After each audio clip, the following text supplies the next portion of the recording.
से याद रखूंगा और फलों को लेके आऊंगा। प्रभु यीशु मसीह के नाम में जितनी हाथों में ताकत है तारीफ कर दो एक बार।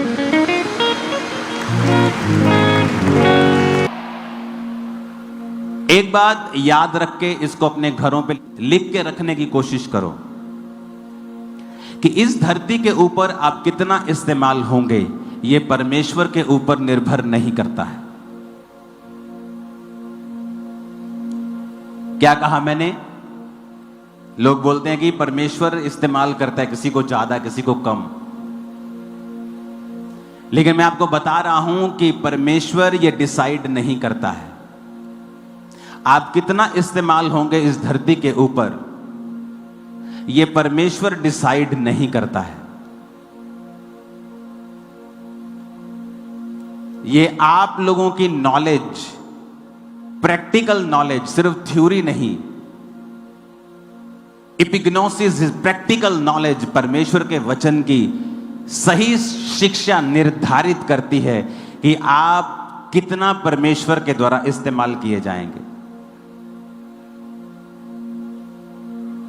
क्योंकि वचन ऐसा कहता है कि मैं किसी का भी पक्षपात नहीं करता हूं, लेकिन साइकिल साइकिल का काम करता है, गाड़ी गाड़ी का काम करती है और हवाई जहाज का काम करता है। तो आप अपने आप को साइकिल भी बना सकते हैं, कार भी बना सकते हैं और हवाई जहाज भी बना सकते हैं। मायने यह करता है कि आपके अंदर जो क्राइस्ट की प्रैक्टिकल नॉलेज है, कई बार आप इंटरनेट पे कुछ सुनते हैं, आप किसी के मुंह से कुछ सुनते हैं और आप उसे सच मान लेते हैं। पौलुस भी जब प्रचार करता था, पौलुस, उससे ऊपर कोई प्रेरित नहीं है बाइबल में जिसने इतनी पत्रियां लिखी, पूरा यूरोप चेंज कर दिया, तुर्की में हर जगह उसने प्रचार किया। उसके और पतरस के जैसा काम किसी ने नहीं किया। याकूब, यूहन्ना, ये 4 लोग थे सबसे ज्यादा काम करने वाले। और वचन कहता है कि जब पौलुस प्रचार करता था तो लोग घरों में जाके ढूंढते थे पवित्र शास्त्र से कि क्या पौलुस ने जो प्रचार किया है सही किया है, क्योंकि वचन की शिक्षा ही है जो आपकी कैपेसिटी को बढ़ा देती है। कुछ डिलीवरेंस ऐसी है आप 1,00,000 बार भी ले हैंड करा लेंगे, आपकी लाइफ में नहीं होंगी। वो तब होंगी जब आप अपनी जिंदगी में से एक ऐसी कमी को, एक ऐसे पाप को त्याग देंगे जो वचन के अनुसार नहीं है पर आपको मालूम नहीं है। और जैसे ही आपको सही वचन मिलता है और आप उस चीज को त्याग देते हैं, वो डिलीवरेंस जो ले हैंड से नहीं हो रही थी, प्रेयर से नहीं हो रही थी, ऑटोमेटिकली आपकी लाइफ में एंटर कर जाएगी। सेम डे, सेम पल, सेम मोमेंट। वो डिलीवरेंस आपके हस्बैंड का साल्वेशन भी हो सकती है, आपकी उस बेटी की साल्वेशन हो सकती है जो खुदा से दूर है, पाप में है, आपके फाइनेंस की साल्वेशन, छुटकारा हो सकता है जो कर्जे में है। It can be any deliverance, कुछ भी छुटकारा है जो आपके कई आदतों के साथ जुड़ा हुआ होता है। और इंसान अपनी आदत किसी के कहने पे नहीं छोड़ता जब तक उसे परमेश्वर नहीं कहता ये मुझे मालूम है। जब उसे ये मालूम हो जाता है कि ये प्रभु चाहता है कि मैं ना करूं, फिर वो छोड़ देता है। तो आज जब आप वचन को सुनेंगे, क्योंकि पवित्र आत्मा से भरपूर होने से पहले हमें यह समझना होगा कि पवित्र आत्मा इस धरती के ऊपर कैसे कार्य करता है। बाइबल कहती है, पिता ने कहा उजाला हो जाए तो उजाला हो गया, लेकिन कैसे हुआ यह नहीं पता।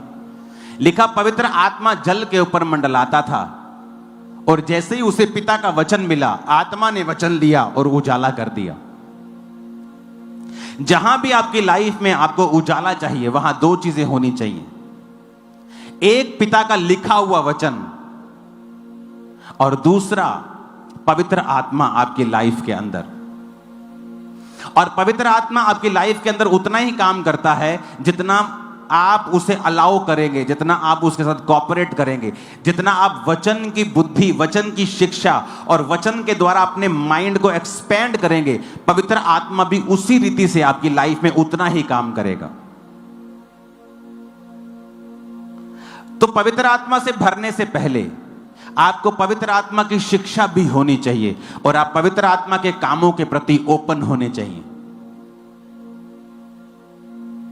मैंने बहुत बार देखा है पवित्र आत्मा के कामों के ऊपर पास्टर्स के द्वारा ही स्टॉप लगा दिया जाता है।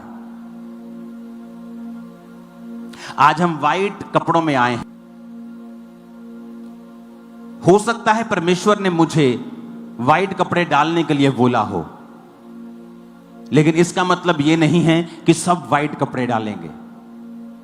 लेकिन मैं उस डॉक्ट्रिन को जो मुझे पर्सनल मिली है लोगों के ऊपर थोप दूंगा, तो मैं पवित्र आत्मा के कामों को रिस्ट्रिक्ट कर देता हूं। बहुत सारे लोग हैं जो मेकअप के खिलाफ हैं, ओवर मेकअप के खिलाफ है चर्च,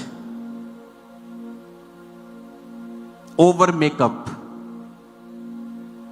लेकिन अगर आप फॉरेन में चले जाएंगे तो नॉर्मल लेडीज मेकअप करती, लेकिन हो सकता है आपको किसी जन को परमेश्वर ने मेकअप करने को मना कर दिया हो, लेकिन उसको किया है, दुनिया को नहीं किया है। अपनी पर्सनल शिक्षा को आप दुनिया के ऊपर थोप नहीं सकते हैं। एक अन्य जाति औरत जो परमेश्वर में आई है, अगर वो बिना मेकअप के व्हाइट सूट डाल ले तो इमेजिन करो वो उस अन्य जाति घर में कैसी लगेगी, और क्या उसके उस प्रभाव को, उस रूप को देखकर क्या उसका बाकी घराना परमेश्वर में आएगा? नहीं, वो उसको पागल समझेगा। तो परमेश्वर ने कहा है ऐसा कोई भी कार्य मत करो जिससे मेरे काम में रुकावट हो। पुराने नियम में जब परमेश्वर ने अपने दास मूसा को चुना, तो मूसा के जैसा सामर्थ्य पुराने नियम में आपको कोई दिखेगा नहीं। चाहे वो चट्टान में से पानी निकालना हो, समुद्र को दो भाग करना हो, अपनी छड़ी को उठाकर विपत्तियां लेके आना हो, राजा को हराना हो, 20 लाख लोगों की अगुवाई करनी हो, उसके जैसा माइटी मैन ऑफ गॉड आपको नहीं दिखता।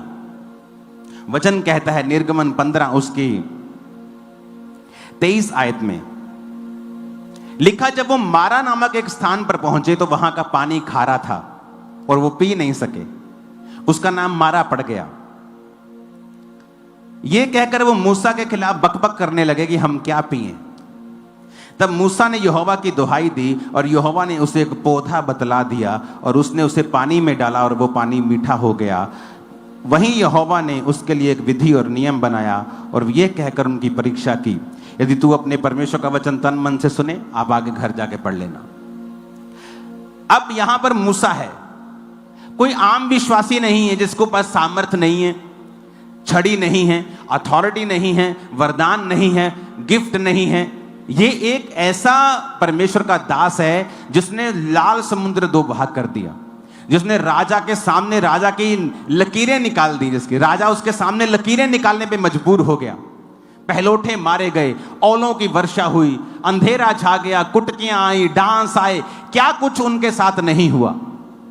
इतना माइटी मैन ऑफ गॉड परमेश्वर के सामने प्रार्थना करता है और परमेश्वर उसे क्या कहता है, इस गंदे पानी में, इस खारे पानी में मैं तुझे एक पौधा बदलाता हूं, ये पौधा इसमें डाल देना और पानी मीठा हो जाएगा।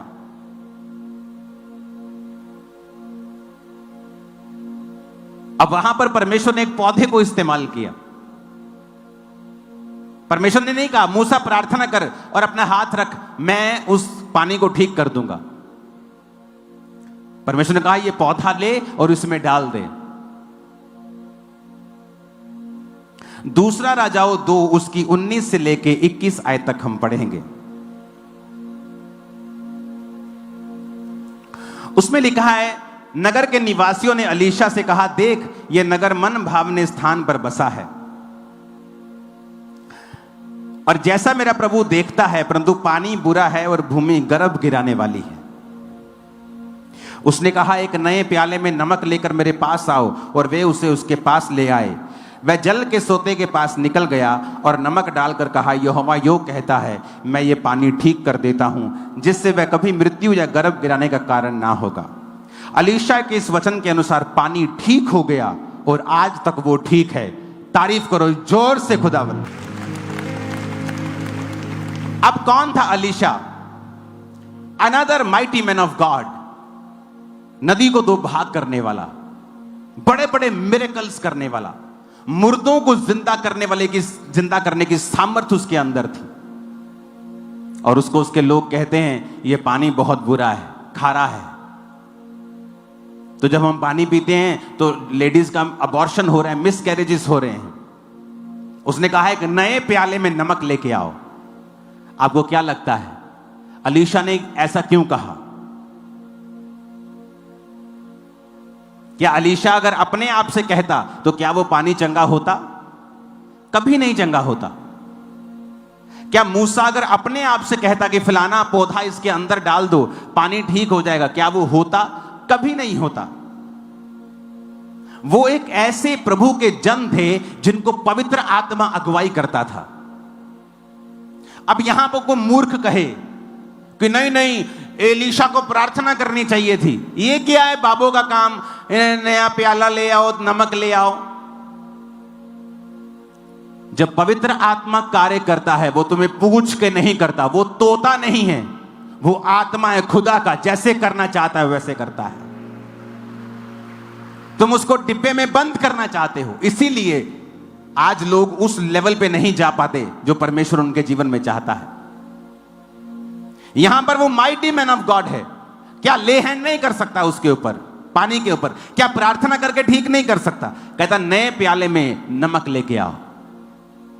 लोगों को लगता है जब आप बाबाओं के पास जाते हैं आपको कुछ देते हैं, लोगों को लगता है कि ये बाबा कल्चर है, मसीह में ऐसा नहीं होना चाहिए। अरे उल्टा है, ये मसीह ऐसा होता था, मसीह लोग करते थे, उन्होंने कॉपी की है, क्योंकि शैतान हमेशा कॉपी करता है। वो ओरिजिनल को देखता है, सब चीज कॉपी कर लेता है। आपको समझ आ रही मेरी बात? वो बाबाओं का काम नहीं था, वो बाबाओं ने कॉपी की है बाइबल की, परमेश्वर के कामों की। अगर आप चेक कर लें, आपको जाओ चेक कर लो, कॉपी की है बाइबल की, जाओ ऐसा कर लो। लेकिन वो तो परमेश्वर की आत्मा के द्वारा नहीं कह रहे, ये तो प्रभु की आत्मा ने कहा जाओ नए प्याले में नमक लेके और उसमें डाल दो। बुरा कब होगा? बुरा क्या है? बुरा ये है जब वो नमक 25-25 हजार में बिकने लग जाए। बुरा ये है कि वो पौधा 50-50 हजार में बिकने लग जाए। तेल बुरा नहीं है, बुरा ये है कि ये तेल जब हजारों रुपए में बिकने लग जाए। जब आपको दिया गया है फ्री, आज ये वही कार्य करेगा जो अलीशा की लाइफ में हुआ था, जब मूसा की जिंदगी से हुआ था, वही करेगा ये। और लोगों को मालूम नहीं कि ये पवित्र आत्मा कर रहा है, तुम्हारे कहने से रुकने वाला नहीं है। ऐसी हजारों घटनाएं हैं बाइबल में। क्या मूसा सामर्थी नहीं था? क्या वो प्रार्थना नहीं कर सकता था? क्या यहोवा उसकी विनती नहीं सुनते थे? क्या अलीशा सामर्थी नहीं था? क्या परमेश्वर उसकी प्रार्थना को नहीं सुनता था? लेकिन इसीलिए कहा जाता है कि जब आप चाहते हैं पवित्र आत्मा आपको इस्तेमाल करे, अपने आप को परमेश्वर के हाथों में सौंप दे। सियाने बनने की कोशिश ना करें, परमेश्वर को सिखाएं मत कि नहीं तुझे मेरी प्रार्थना के द्वारा ही काम करना है। उससे सियाने मत बने, परमेश्वर उसके सामने बच्चे बने और अलाउ करे होली स्पिरिट को कि वो किस तरह से आज आपको इस्तेमाल करता है। आप किसी के घर में जा रहे हैं सुसमाचार प्रचार करने, हो सकता है आप बड़े सरमन सोच के गए हों, लेकिन जब आप वहां पे पहुंचे, अगर आप पवित्र आत्मा के जन हैं, पवित्र आत्मा हो सकता है आपसे बोले कि नहीं, इससे प्रचार की बात मत कर, इससे बिजनेस की बात शुरू कर। आप उससे बिजनेस की बात शुरू करते करते कैसे वो प्रचार के रूप में आप बाद में उसे चेंज कर देंगे, और कैसे पवित्र आत्मा उसको छू लेगा और आप वचन से उसे ऐसी शिक्षा दे देंगे उसको मालूम भी नहीं होगा और वो मसीह में आ जाएगा। ये पवित्र आत्मा का काम है। लेकिन उसके लिए आपको खुला रखना पड़ेगा अपने आप को कि होली। आज लोग समझते हैं अपने आप को सियाने, अपने आप को मूर्ख समझो। पवित्र आत्मा के हाथों में अपने आप को दो ताकि वो कैसे काम करता है। बाइबल देखो, बाइबल भरी भरी पड़ी है। दूसरा राजाओं 20 उसकी 4 से लेकर 7 आयत तक हम पढ़ेंगे। उसमें लिखा है, तब ऐसा हुआ कि यशाया आंगन के बीच तक भी जाने नहीं पाया था।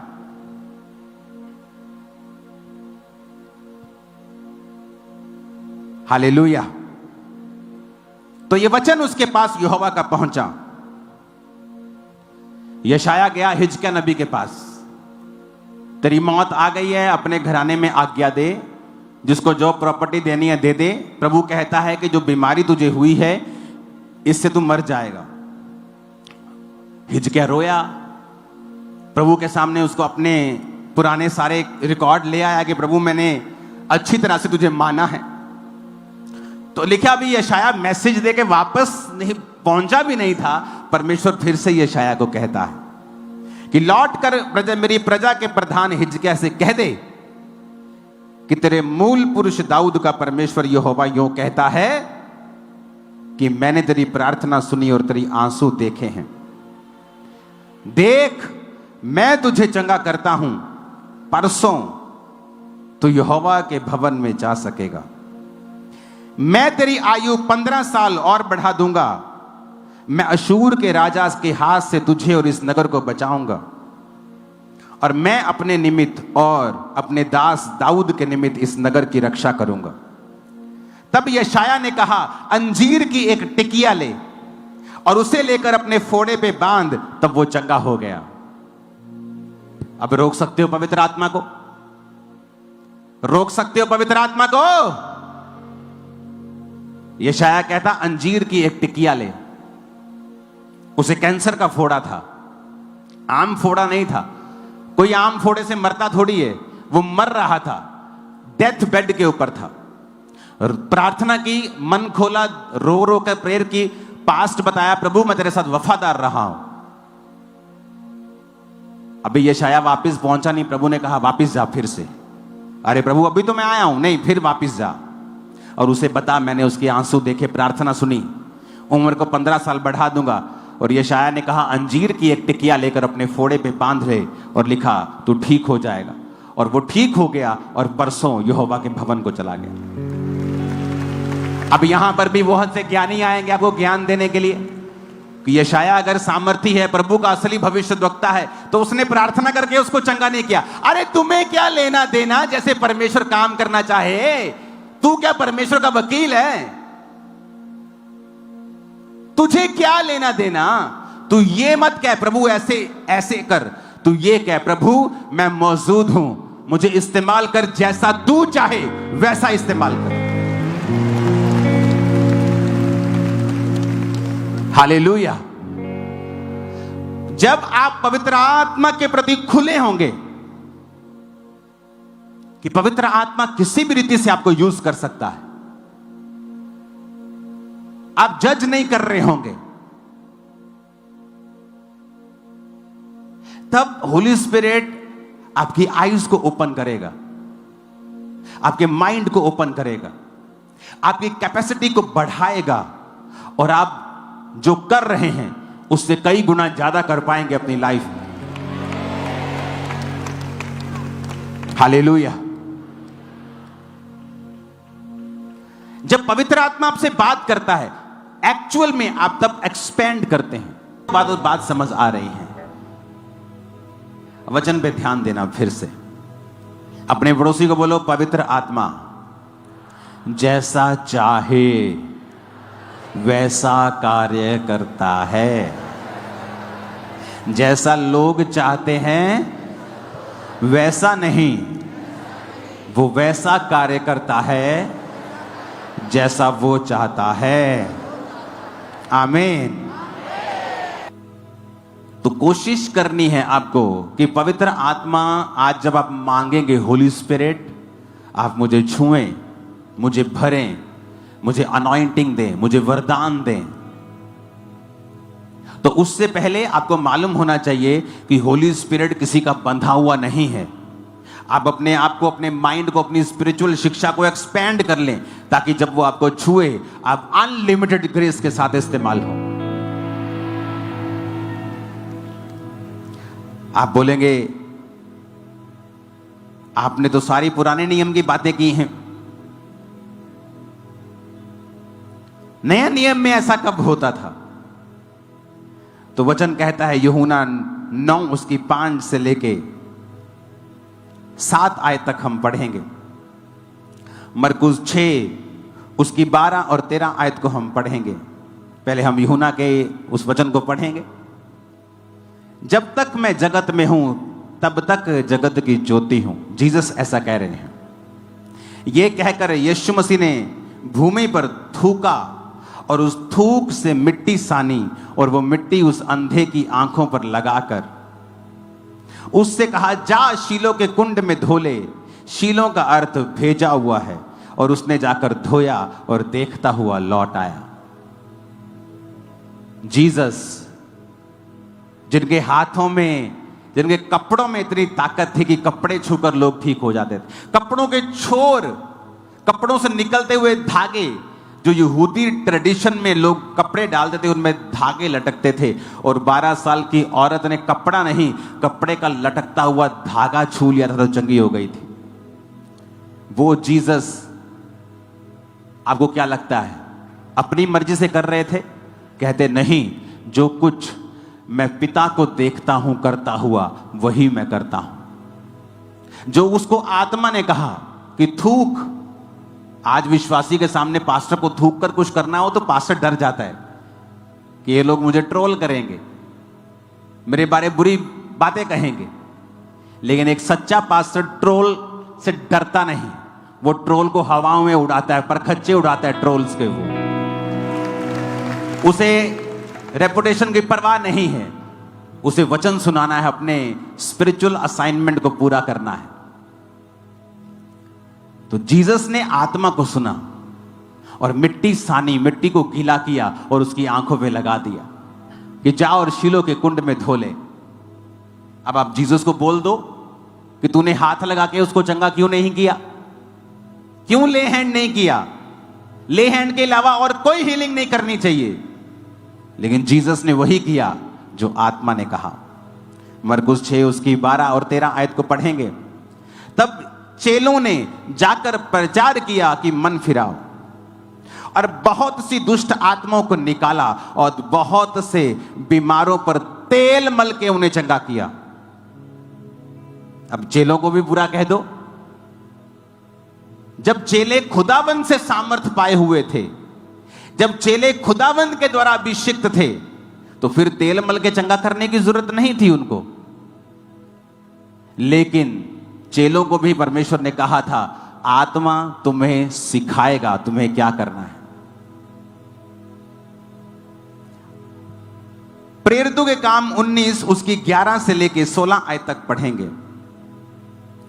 परमेश्वर पौलुस के हाथों से सामर्थ के अनोखे काम दिखाता था। यहां तक कि रुमाल और अगोछे पौलुस के शरीर से छुआकर बीमारों पर डालते थे और उनकी बीमारियां जाती रहती थी और दुष्ट आत्माएं उनमें से निकल जाया करती थी। जितनी ताकत है ना हाथ में, तारीफ कर दो खुदा के वर्ड के लिए। खुदावंद का वचन थप्पड़ है, यह डंडा है, यह जवाब है। हालेलुया। क्या लिखा? रुमाल, अगोछे। 13 आयत में लिखा, कुछ यहूदी झाड़ा फूकी करते थे कि दुष्ट आत्माओं को यह कहकर कि प्रभु यीशु के नाम पर फूंकते थे कि जिसका प्रचार पौलुस करता है, हम यीशु के नाम पे तुझ पे फूंकते हैं। सिकवा नाम के एक यहूदी के 7 पुत्र थे जो ऐसा ही करते थे। दुष्ट आत्मा ने उत्तर दिया, यीशु को मैं जानती हूं, पौलुस को पहचानती हूं, तुम कौन हो? और दुष्ट आत्मा उन पर लपकी और उनके वश में लाकर उपद्रव करके उनको नंगा करके कपड़े फाड़ के भगा दिया। शैतान ने क्या किया? कॉपी की। किसकी? परमेश्वर की। उसके अपने पास ओरिजिनल कुछ नहीं है, वो कॉपी कैट है। वो मत सोचो कि ये बाबाओं ने कहा है कि ये ले जाओ, वो ले। ये परमेश्वर के लोगों की नकल की है उन्होंने। अलीशा तेरे पास क्या है? मेरे पास थोड़ा सा तेल है, जा बर्तन मांग ला और तेल उंडेल और ये तेल भर जाएगा और जा और अपना कर्ज उतार ले। शैतान ने कॉपी की है। तो उसको बड़ा मत बनाओ ये कह के कि ये शैतान का काम है। अरे छोड़ो, पवित्र आत्मा से सब कुछ सीख रहे लोग। शैतान भी कॉपी कर रहा है परमेश्वर की, उसके पास अपना कुछ नहीं है ओरिजिनल। ये पवित्र आत्मा के काम थे जो बाइबल में लिखे हैं। कितने मेरी बातों को समझ रहे हैं? अब पौलुस के शरीर से रुमाल छुआकर लिखा बीमारों पर डाल, बीमार चंगे होते थे। अब रोक लो पवित्र आत्मा को, रोक तुम रोक सकते हो क्या? तुम में इतनी हैसियत है कि पवित्र आत्मा को तुम रोक सकते हो क्या? उसके कामों को रोक सकते हो? अगर हीलिंग हो रही थी तो क्या शैतान कर रहा था क्या? अगर दुष्ट आत्मा निकल रही तो शैतान निकाल रहा था? शैतान को नहीं निकाल सकता। जीसस ने कहा अगर वो निकाले तो उसके राज्य में फूट पड़ गई। अगर उसके राज्य में फूट पड़ गई तो उसका राज्य बना नहीं रह सकता है। वो कौन था जो निकाल रहा था? वो परमेश्वर की सामर्थ थी, प्रभु का मसा था जो पौलुस के अंदर था। जब उसके ऊपर से रुमालों को टच किया जाता था तो लोग हील होते थे। परमेश्वर ने मुझसे कहा था रुमाल के ऊपर एक वर्ष लिखनी है कि जब वो वर्ष लोग पढ़ें कि यीशु के कोड़े खाने से हम चंगे हो गए, वचन हमेशा उनकी आंखों के सामने रहे। और रुमालों को अनॉइंट कर लोगों को भेज। हजारों गवाहियां हैं जब लोगों ने उस रुमाल को बीमारों पर लगाकर, हॉस्पिटल में लगाकर लोगों को छुआ है, वो खड़े हो गए अपने मुर्दा डेथ बेड से। हजारों, एक दो नहीं, हजारों टेस्टिमनीज। क्योंकि पवित्र आत्मा कार्य करता है जब आप उसको कार्य करने के लिए अलाउ करते हैं। अपने आप को बड़ा नहीं, अपने आप को छोटा बनाते हैं और बच्चे के समान उसके राज्य में काम करते हैं और अपने आप को उसके हाथों में सौंप देते हैं और अलाउ करते हैं कि होली स्पिरिट आपकी अगुवाई करे। ये पुराने नियम की नहीं, ये तो मैं नए नियम की बातें बता रहा हूं। जहां पर मिट्टी का प्रयोग हुआ, जहां पे तेल का प्रयोग हुआ, जहां पे रुमालों अगोछों का प्रयोग हुआ, जहां पर छाया का प्रयोग हुआ। पतरस की छाया से लोग चंगे हो जाते थे। तो क्या तुम पवित्र आत्मा को रोक सकते हो? अगर तुम रोकने की कोशिश कर रहे हो तो तुम पवित्र आत्मा को नहीं रोक रहे हो, तुम अपनी उन्नति और अपने लोगों की उन्नति को रोक रहे हो जो तुम्हें सुन रहे हैं। हालेलुया! ऊंची आवाज में हालेलुया का नारा मारो जरा।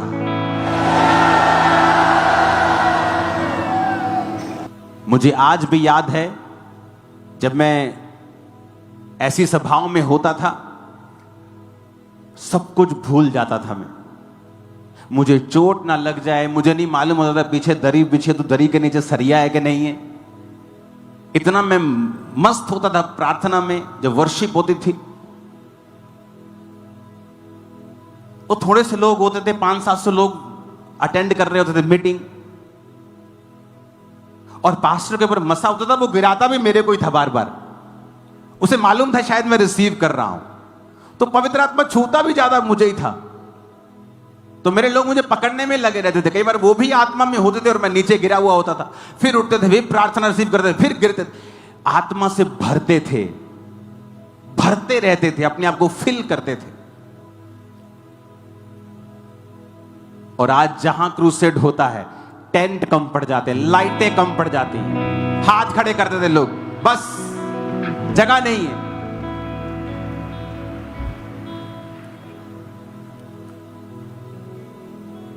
देखो इंटरनेट पे देखा करते थे ऐसी फोटोएं और बोलते थे वाओ, इंटरनेट पे देते थे ऐसी फोटोएं कि खुदा अपने दास को कैसे इस्तेमाल कर रहा है। और खुद भरते थे आत्मा से, कोई परवाह नहीं होती थी। वहां लड़कियां भी होती थी, लड़के भी होते थे। लड़कियां क्या सोचेंगी, लड़के क्या, कोई परवाह नहीं होती थी। आप तो वर्शिप भी बड़े आराम से करते हो। वर्शिप भी हम नाच के करते थे, तालियों के साथ नाच के, झूम के, घिरते थे हम लोग। मालूम थोड़ी था कि ऐसा होगा फ्यूचर में, ये थोड़ी पता था, ये मालूम नहीं था। तो पवित्र आत्मा को काम करने दो, उसे मत सिखाओ, उसका टीचर मत बनो, उसका स्टूडेंट बनो। अपने बाप को मत सिखाओ, सीखो अपने बाप से। पवित्र आत्मा हमारा बाप है, हमारा मालिक है। वो जानता है और वो जानता है हमें कैसे इस्तेमाल करना है। सीखो वचन से। वचन क्या कहता है? अगर वचन जो कहता है उसको सीखो, वचन से पढ़ो। पवित्र आत्मा ने लोगों को, अपने चेलों को किस तरह से इस्तेमाल किया। उसने एक ही तरह से हर तरफ, हर जगह, हर टाइम इस्तेमाल नहीं किया लोगों को। इसलिए तो वो परमेश्वर है। वो रेपुटेशन का परमेश्वर बन जाता तब तो फिर तो आपको परमेश्वर की जरूरत नहीं। आपको पता है कि इस तरह से लोग चंगे होंगे, मैं जाकर ऐसा कर दूंगा।